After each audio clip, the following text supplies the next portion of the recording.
Hi folks, thank you so much for participating in the Shamatha course. It was really an honor to spend that time with you, and I hope you enjoyed it as much as I did. I wanted to provide this one last video to address the dedication aspect of our practice. So we have the beginning, taking refuge, then the second part of the practice, there's actually the main practice, the sitting, the meditation, and then the third part is the dedication. And my teacher Tokpa Toku emphasized to me years ago that this was a very important aspect of the practice, and I think that we can see that in the words themselves that we've been using. We've been using, again, the Turgar, Yangyi Mingyur Rinpoche's organization, been using their dedication, which again, you can tailor as you like, as you sit with it and grow with it. And just as a reminder, it's by the power of this compassionate practice, may suffering be transformed into peace. May the hearts of all beings be open and their wisdom radiate from within. And to kind of emphasize the importance of this, I wanted to share with you a reading from Zongzar Khyentse Rinpoche. His book is called Not for Happiness.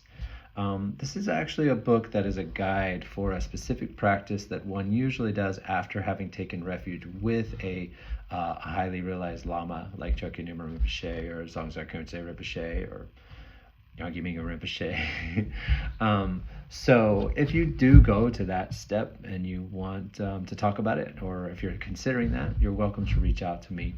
And if you did, this book can be of help for that.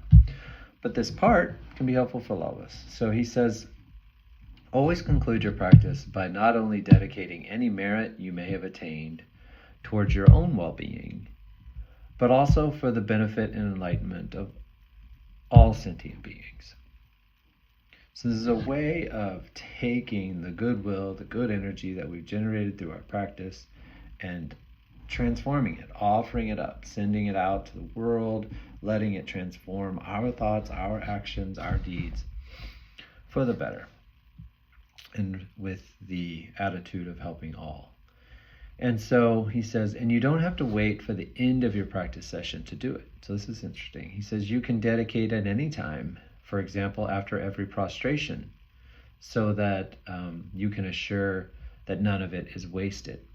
Now, a prostration, this is part of this practice that this book is about.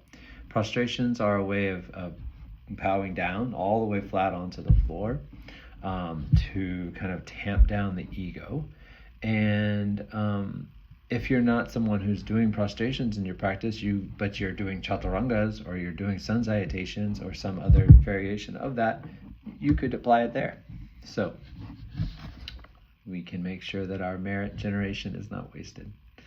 You can also dedicate the merit you may have forgotten to dedicate in all your past lives by saying something like, I dedicate all the merit I have just accumulated, all the merit I have no memory of accumulating in my past lives, and all the merit I will accumulate in the future towards the benefit and enlightenment of all sentient beings. So as you can see, this is really about sort of deeply ingraining the importance of intention and motivation and the act of offering into the fiber of our being. And so by incorporating it again and again into a practice, that's how we do it.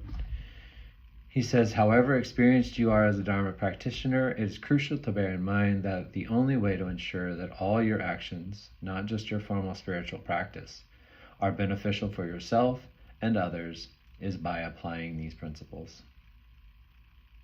Be ambitious about the magnitude of the motivation you arouse. Don't settle for simple kindness when nothing less than fully fledged mind of bodhicitta is what is needed. Kyabye Dojom Rinpoche said that Dharma practice is really not that difficult. It's all a matter of motivation. So never forget to arouse the motivation of wanting to bring all sentient beings to complete enlightenment. And the more magnanimous your motivation, the more merit you will accumulate, even when all you do is light a candle. There's a lot of candle lighting going on in Nepal. It's a way of, it can become, so lighting a candle can be a simple thing to, ordinary thing. or it can be a sacred thing, a thing to say a prayer and send it out to the world. And that's often what you'll see if you come with me to Nepal, where they do a lot of that. So thanks again, and I hope this was helpful. Keep sitting.